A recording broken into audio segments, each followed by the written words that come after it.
ഇത് കണ്ടങ്ങള് നമ്മുടെ ഗ്രൂപ്പിൽ വന്നത്.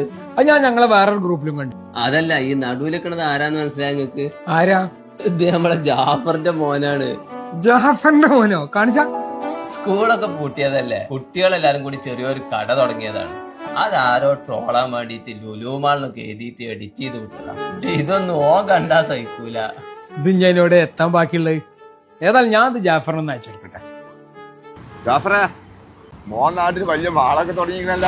ഇനിയിപ്പോ ധൈര്യമായിട്ട് എനിക്ക് ഗൾഫൊക്കെ നിർത്തി പോവല്ല. ഞമ്മള് പറഞ്ഞതാക്ക് പറ്റിയിട്ടില്ല ഒന്ന്. ജാഫറെ പാർട്ടി വന്നിട്ടാ. അതെന്തിന്? മോന് നാട്ടില് പുതിയ മാളൊക്കെ തുടങ്ങിയല്ലേ. ആൾക്കാർ ചോദിച്ചത് പറ്റിയിട്ടില്ല. അവൻ നല്ലോണം നിലം വലിയും നോക്കി കിടക്കുന്ന ആളല്ലേ. ചെക്കൻ പെട്ടിക്കട തുടങ്ങിയതേ എന്റെ സ്റ്റാറ്റസിനെ ബാധിക്കും. ആൾക്കാർക്കിടയിൽ നാണം കടിച്ചപ്പോ തൃപ്തിയായില്ല എനിക്ക്. ഓഫീസിലും റൂമിലും പുറത്തും മുഴുവൻ ആൾക്കാർ ഇത് പറഞ്ഞ് എന്നെ കളിയാക്കുകയാണ്. അനക്ക് വീട്ടിലിരുന്ന് കളിച്ചാ പോരെ?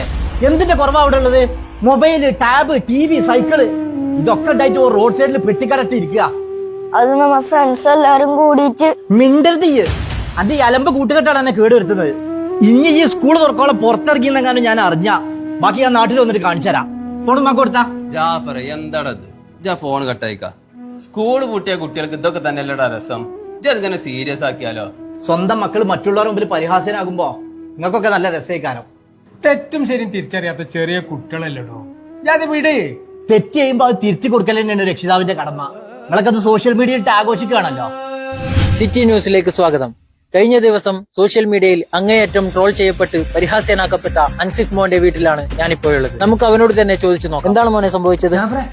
എന്റെ മോന്റെ പുതിയ വീഡിയോ ഉണ്ടോ? നിങ്ങൾക്കൊന്നും മതിയായിട്ടില്ലേ? അല്ല, ഇത് കാണണം. ഇത് കാണാൻ വകുപ്പുണ്ട്. കളിയാക്കിയവരോട് എനിക്കൊന്നും പറയാനില്ല.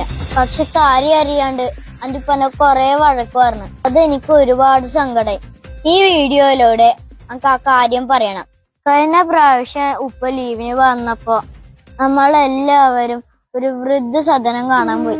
ആരും നോക്കാനില്ലാത്ത കുറെ അപ്പാപ്പന്മാരും അമ്മാമ്മമാരും ഈ സമൂഹത്തിലുണ്ടെന്ന് ഞാൻ അപ്പോഴാണ് അറിയുന്നത്.